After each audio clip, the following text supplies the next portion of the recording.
विद्यार्थियों, आज हम बीए द्वितीय वर्ष संस्कृत के द्वितीय पत्र में काव्य दीपिका की जो अष्टम शिखा है उसमें जिन अलंकारों का वर्णन किया गया है उन अलंकारों के लक्षण एवं उदाहरण आदि के विषय में अध्ययन करेंगे। तो सबसे अलंकारों के लक्षण और उदाहरण जानने से पहले यह जानना आवश्यक है कि अलंकार क्या है, कि संस्कृत साहित्य में अलंकारों का महत्वपूर्ण स्थान है।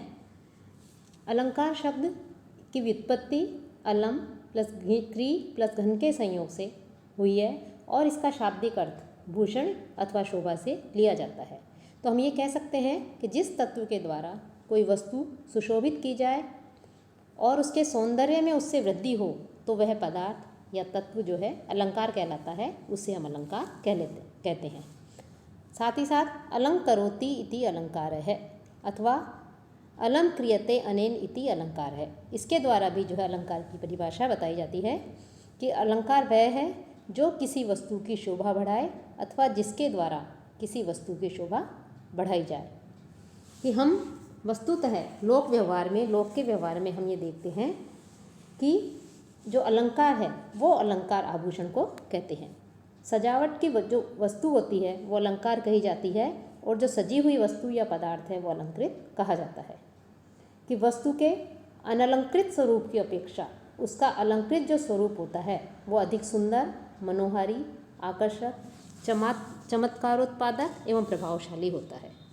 कि किसी स्त्री या पुरुष या अर्थात रमणी, कोई पुरुष हो या कोई रमणी हो तो उसके शरीर पर यदि आभूषण पहना दिए जाएं, कि अनुकूल वस्त्राभूषण से उसे सुसज्जित कर दिया जाए, कुंडल, मुद्रिका, हार आदि आभूषण यदि वो धारण करे तो ये जो है उसके शरीर की शोभा को बढ़ाते हैं और उसके शरीर की शोभा बढ़ाकर उसका जो भीतरी सौंदर्य है उस सौंदर्य को भी निखारते हैं।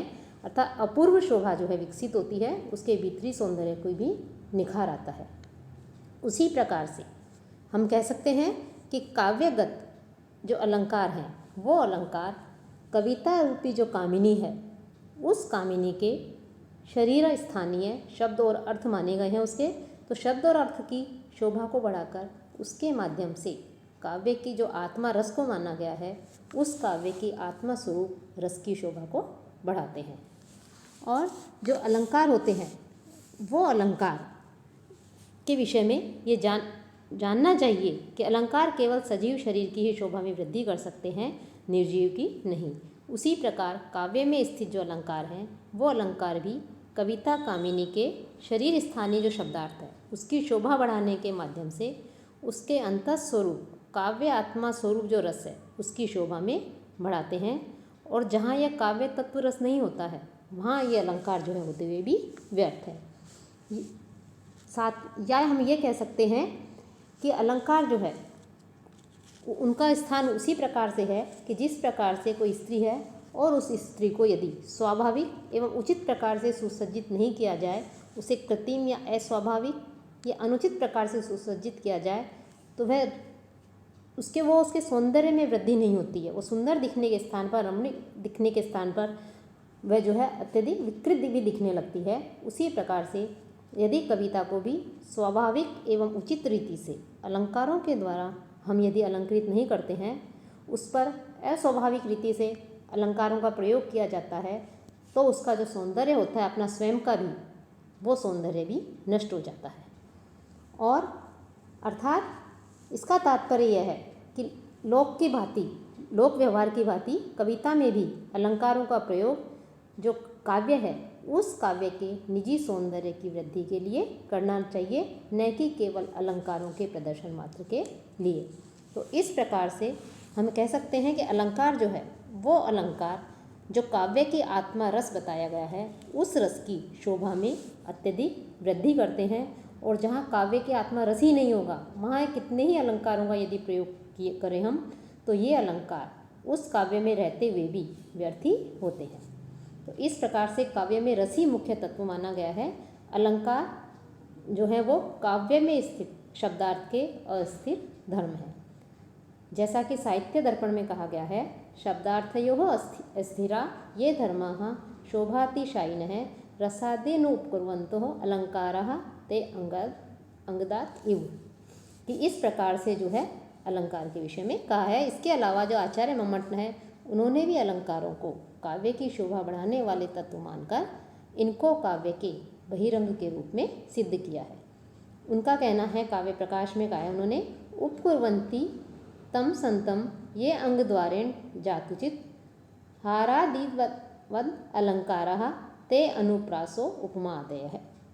अर्थात यहाँ जो आचार्य मम्मट है वो मम्मट अलंकारों के विषय में बता रहे हैं और बताते हुए आचार्य मम्मट कह रहे हैं कि जो प्रथमतः विद्यमान रस है, अर्थात काव्य में पहले से ही विद्यमान जो रस है, उस रस को और कभी कभी शब्दार्थ को भी, जो शब्दार्थ है उस शब्दार्थ को भी क्या करते हैं, उपस्कृत करते हैं। वही अनुप्रास और उपमा आदि अलंकार कहे जाते हैं। और मम्मट के अनुसार अलंकार जो है वो काव्य में हो भी सकते हैं और नहीं भी हो सकते हैं। वे रस का उपकार कर भी सकते हैं और नहीं भी कर सकते। उनके अनुसार काव्य में, मम्मट के अनुसार काव्य में अलंकारों की जो स्थिति है वो अनिवार्य नहीं है। आचार्य जो दंडी हैं उनका कहना है, काव्य शोभाकरान धर्मान अलंकारान प्रचक्षते, अर्थात काव्य की शोभा बढ़ाने वाले, काव्य के सौंदर्य में वृद्धि करने वाले जो धर्म हैं उनको अलंकार कहते हैं। इसी प्रकार जो आचार्य वामन हैं उन्होंने भी काव्यम ग्राह्यम अलंकारात सौंदर्यम अलंकार है, इस प्रकार से अलंकार की परिभाषा दी हुई है। तो हम इसके अलावा और भी आचार्य हुए हैं जिन्होंने अलंकारों की परिभाषा दी है और अलंकार के विषय में जो है वर्णन किया है। काव्यों में अलंकारों का स्थान इस प्रकार से हमें स्पष्ट दिखाई देता है। अलंकार काव्य का वास्तविक स्वरूप नहीं है और अलंकारों को काव्य की आत्मा भी नहीं माना गया है।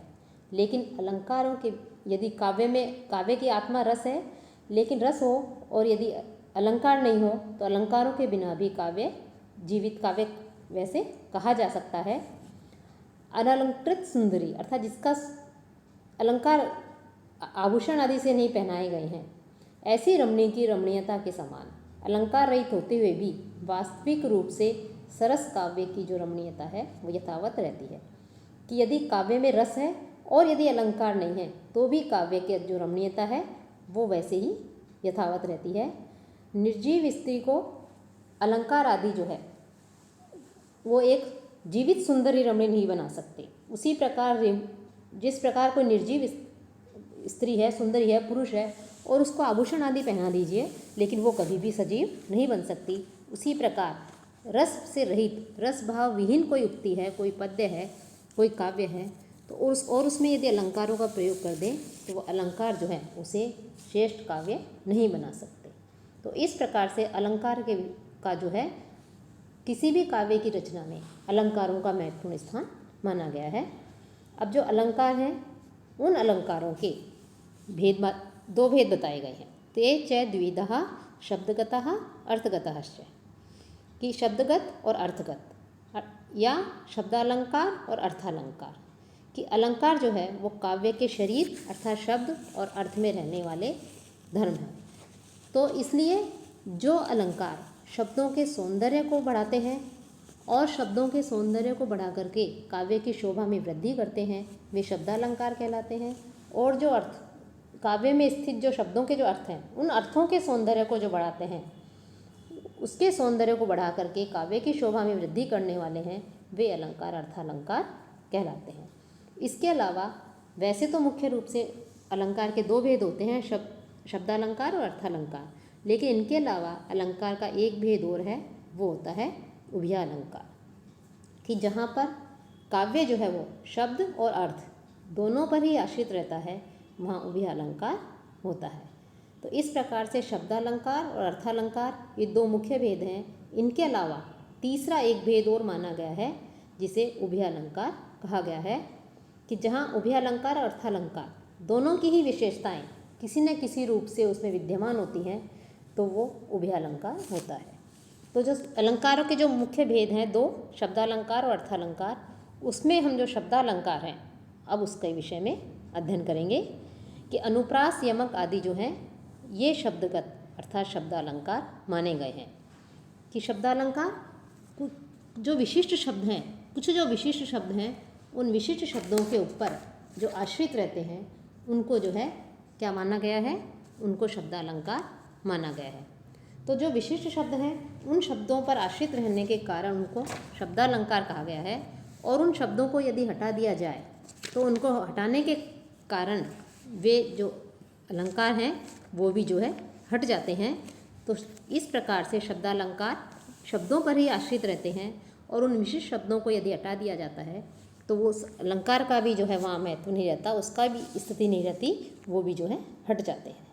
अब तो जो शब्दालंकार है उसमें सबसे पहले आता है अनुप्रास अलंकार।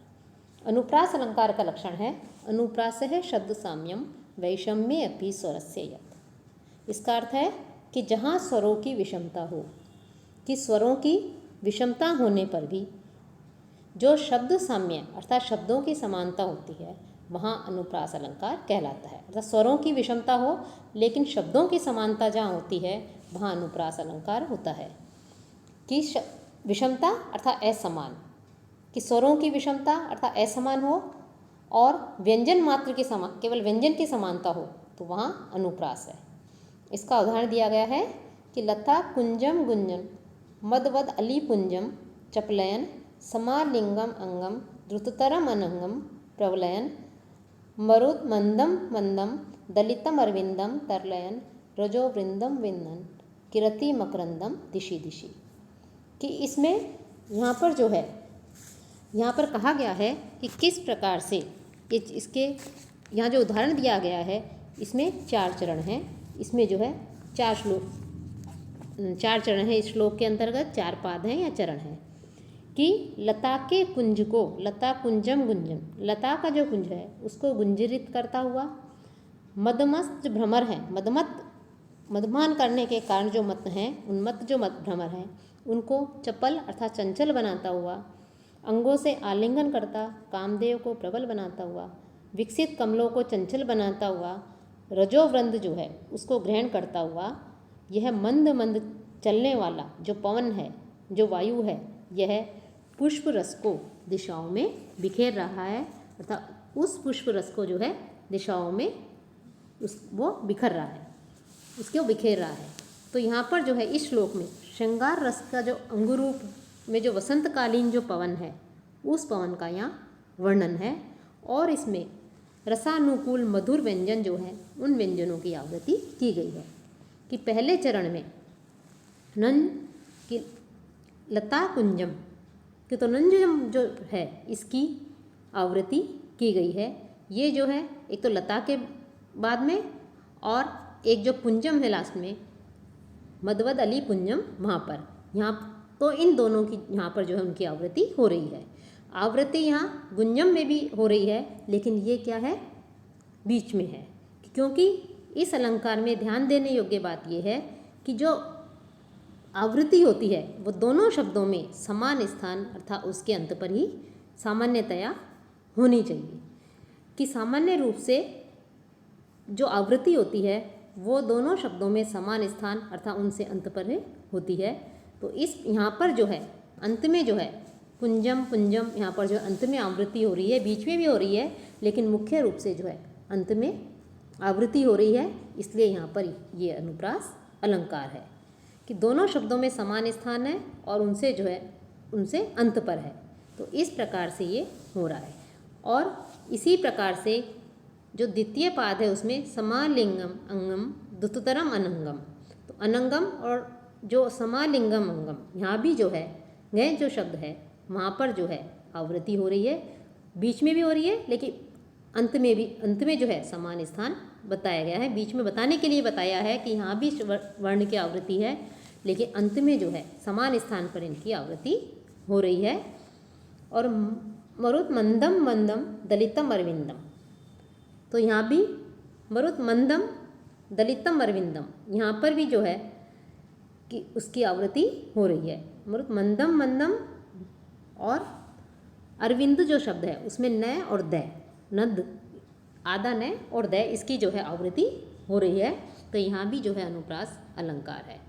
फिर अंतिम जो है रजो वृंदम विंदन किरति मकरंदम दिशि दिशि, तो यहाँ भी नद कि रजो वृंदम के अंत में और मकरंदम के जो है उसके भी अंत में जो है इस प्रकार से न और द जो है इसकी नद की आवृत्ति हो रही है, तो इसकी आवृत्ति होने के कारण ये यहाँ पर जो है अनुप्रास अलंकार है कि यहाँ पहले चरण में नंजम नंजम, द्वितीय में नंग नम, तृतीय तथा चतुर्थ पाद में आधा नय और दम, और इस व्यंजन समूह की पुनरावृत्ति है। इसलिए यहाँ पर लेकिन स्वर जो है वो अलग अलग है, स्वर अलग हैं लेकिन व्यंजन जो है वो व्यंजन यहाँ पर उनकी समानता दिखाई दे रही है। तो व्यंजन मात्र की समानता के कारण, सदृश्यता के कारण यहाँ पर जो है अनुप्रास अलंकार माना गया। तो इस प्रकार से ये अनुप्रास अलंकार है और ये शब्दालंकार में आता है।